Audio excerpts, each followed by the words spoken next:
Great, let's do it.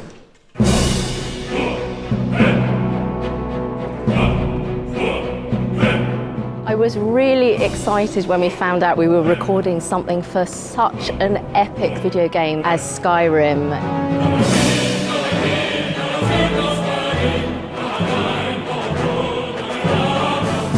I've been constantly amazed, having recorded lots of game soundtracks in the past, how affectionate the fans are for this music.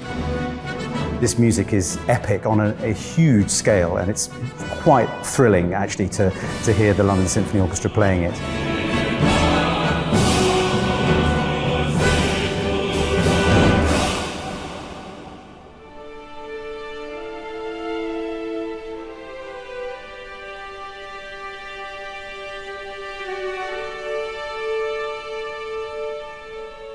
What music does for a video game, it is that extra level of detail. We've moved away from those old MIDI files and someone tapping out on a keyboard to, well, what you see here today, with a full-size orchestra with all its bells and whistles, quite literally, and it just makes it into just an incredible experience.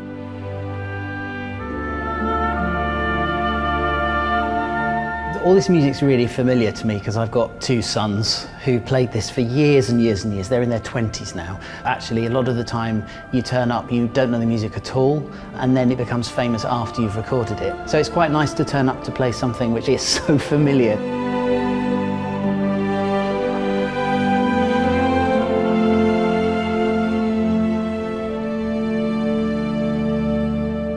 Full symphony orchestra playing the music always makes it sound particularly impressive. I mean, there's like 100 people in there playing, so it sounds really great.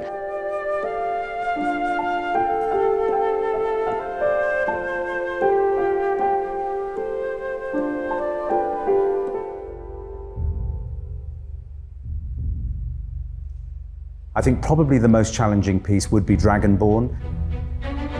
I think putting those words together with that very strong, fast, visceral music is quite a challenge. Well, it's a bit difficult because I don't speak Dragon tongue. I think the word guttural is exactly how I'd describe it. In the first rehearsal, it was all very, very tame, but you've got to kind of think that kind of feral, absolutely visceral feeling, and then the music comes alive. The men of the choir start grunting and shouting and everything, and then the orchestra just lets rip.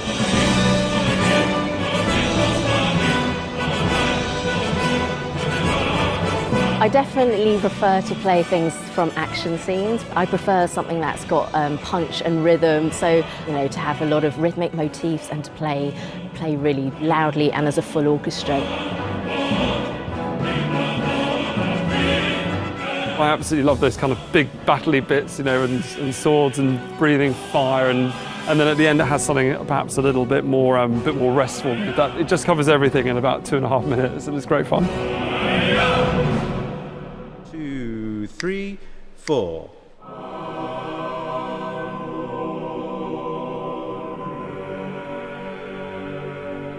I personally love the Sky Above, Voice Within because it's a cappella. And the onus then is on us to really carry the entire score rather than just sitting on top of the orchestra.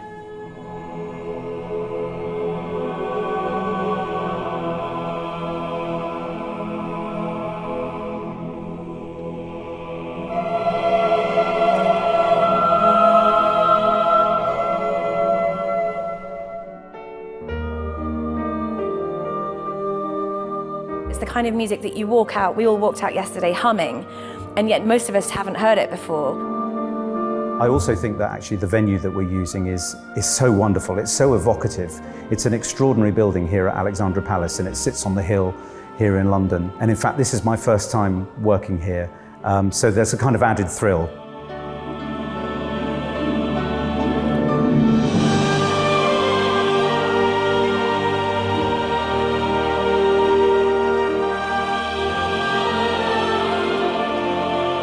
There's a kind of amazing legacy, isn't there, to those who may have played it 10 years ago when it first came out, to those who are playing it now.